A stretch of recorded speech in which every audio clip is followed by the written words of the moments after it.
Okay, listen to me. I'm gonna tell you about something real, then I'm gonna do some D&D world building based off that real thing. But I need you to understand that I'm dead serious about the real thing and have not made it up. It's on Wikipedia and everything. There is a disease that gets you drunk without getting alcohol. Here's the Wikipedia page. It is called auto-brewery syndrome, but I'll be referring to it by one of the second names that they listed, drunkenness disease. This is caused by a large amount of fungus in the gut, and when you eat carbohydrates, it ferments them. So during the digestion process, you have brewed alcohol without having consumed it. And I think that's hilarious. Now, I'm a D&D world builder, so it's time to move past the reaccounting. Druids, wizards, rangers, and maybe some random dudes who picked it up as a hobby could believably grow this yeast within a D&D setting. We're gonna make a magical version that consistently works, as opposed to the inconsistent working that exists in reality. And we're also going to say the effects start to take place about 1d6 hours after consumption, and your body can clear it out in 1d4 weeks. Probably complemented with a constitution saving throw to see if maybe your body can clear the disease early. Let's start with what I think the most fun place to start with this is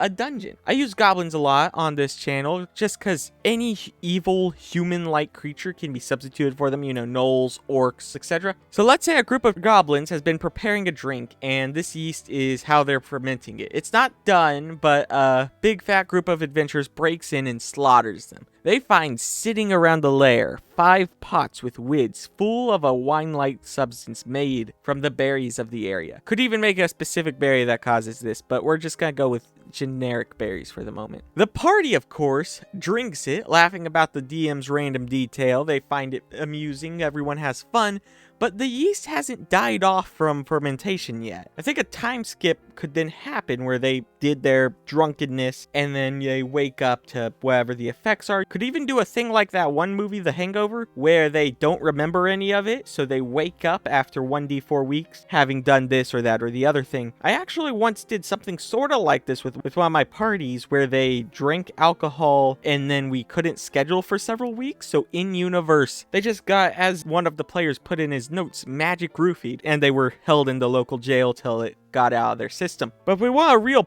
plot, imagine telling your players that they wake up in a city they don't recognize, let's say half their magic items have disappeared, and 8 seemingly random items that connect them to plot threads in the city are on their person. They've already interacted with some of them, but forgot. So picture the amusing plot that could happen as you decide what their characters might have done off screen. You might even talk to them outside of the game and be like, hey, let's say your character got drunk.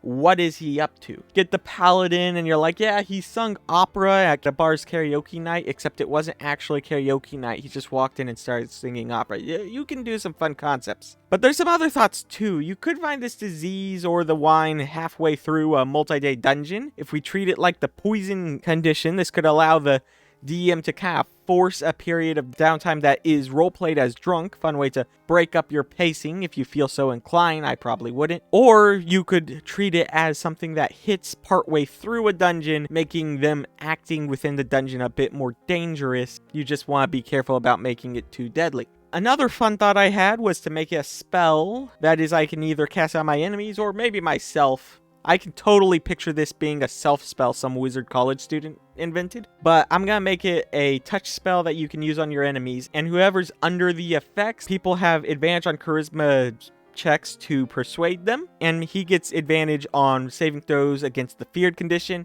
and maybe he has disadvantage on charisma checks too. I would make it a constitution saving throw, lasts an hour, but if you hold your concentration for the full hour, it'll then settle within them and last 1d4 weeks. Thank you for your time. See y'all next week, and hit the subscribe button.